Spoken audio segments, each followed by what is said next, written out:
পড়বে তারা বেশি জান্নাতে ঢুকবে নাকি? নামাজ পড়তে পড়তে যারা কপাল কালো করে ফেলছে এরা ঢুকবে না? যারা হজ করতে করতে বড় হাজী সাহেব হয়েছে, জিকির করতে করতে হাতে 3-4টা তাসবিহ রেখেছে, তাদের কথা বলা হয়েছে? এগুলো নিঃসন্দেহে অনেক বড় আমল, কিন্তু সবচাইতে বেশি জান্নাতে প্রবেশ করাবে যে আমল, বিষ্ণু বললেন, এক হচ্ছে আল্লাহর ভয়, আরেক হচ্ছে সর্বোত্তম আচরণ।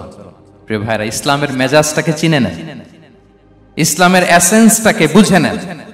আমরা ভালো আচরণকে গুরুত্ব দিতে চাই না।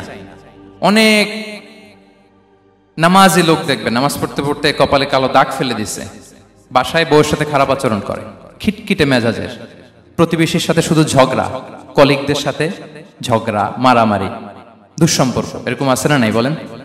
আছে না? কিন্তু নামাজি, অনেক বড় হাজি, একদিনও কোরআন তেলাওয়াত মিস হয় না, তো এত ইবাদত করেও সে ইসলামের আসল এসেন্সটাকে ধরতে পারে নাই। বিষ্ণু বললেন সবচেয়ে বেশি জান্নাতে প্রবেশ করাবে যে দুটি আমল, একটি হচ্ছে তাকওয়াল্লাহ, আল্লাহর ভয়, আরেকটি হচ্ছে উত্তম আচরণ, সর্বোত্তম আচরণ। তো আমরা যেন উত্তম আচরণের অধিকারী হই, আমার স্ত্রীর সাথে যেন ভালো আচরণ করি, প্রতিবেশীর সাথে যেন ভালো আচরণ করি, ছেলে মেয়েদের সাথে যেন আমাদের অ্যাটিটিউডটা ভালো থাকে, আচরণটা ভালো থাকে, কলিগের সাথে যেন ভালো থাকে। বিশ্বনবীর আচরণ যেমন ছিল তেমন আচরণ যেন আমরা গড়ে তুলতে পারি। আওয়াজ করে পড়ুন আমিন। সুনানে আবু দাউদের এক বর্ণনা বিষ্ণু ইসা ইসলাম বলেন, খুব চমৎকার একটি হাদিস, মনোযোগ দিয়ে শুনুন। তিনি বলেন, আনা যাঈমুন বিবাইতিন ফি রাবাদিল জান্নাতি লিমান তারাকাল মিরাআ ওয়া ইন কানা মুহিক্কান। আমি ওই ব্যক্তিকে জান্নাতের আঙ্গিনায় একটা ঘরের গ্যারান্টি দেই যে ব্যক্তি তর্ক করার সময় নিজে হক এটা জেনেও সে তর্ক থামিয়ে দেয়। অনেক সময় হয় না, অনেকে পায়ে পাড়া দিয়ে ঝগড়া করতে আসে, এরকম আছে না নাই? আপনি চুপচাপ দেখবেন একটা বাজে কমেন্টস করতেছে, আবার কমেন্টের নিচে কমেন্ট, আবার গালি, হ্যাঁ আছে না এরকম? বিষ্ণু বলেন নিজে হক এটা জানার পরেও আর যাতে তর্ক না বাড়ে, যে তর্ক থামিয়ে দেয় জান্নাতের আঙ্গিনায়, তাকে আমি একটা ঘরের গ্যারান্টি দেই। ওয়াবিবাইতিন ফি ওয়াসাতিল জান্নাতি লিমান তারাকাল কাযিবা ওয়া ইন কানা মাযিহান।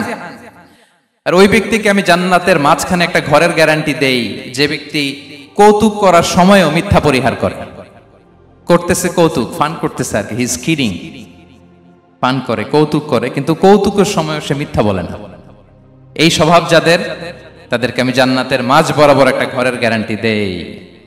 এরপর বিষ্ণু কি বলে দেখেন, তিনি বলেন ওয়াবিবাইতিন ফি আ'লাল জান্নাতি লিমান হাসানা খুলুকাহ। আর জান্নাতের একেবারে হাইস্ট পিক অফ প্যারাডাইস, জান্নাতের সর্বোচ্চ স্তরে আমি একটা ঘর বা একটা বাসভবনের গ্যারান্টি ওই ব্যক্তিকে দেই যে তার আচরণটা সুন্দর করেছে, যে সুন্দর আচরণের অধিকারী হয়েছে, তাকে জান্নাতের হাইস্ট পিকে আমি একটা বাসভবনের গ্যারান্টি দেই। তাহলে বলেন তো আমাদের আচরণটা সুন্দর করার দরকার আছে না নাই? এটা খুব ছোটখাটো একটা আমল, তাই না? কথা বলেন। দক্ষিণ কোরিয়া প্রবাসী ভাইরা আওয়াজ করে বলেন, এটা কি ছোট আমল?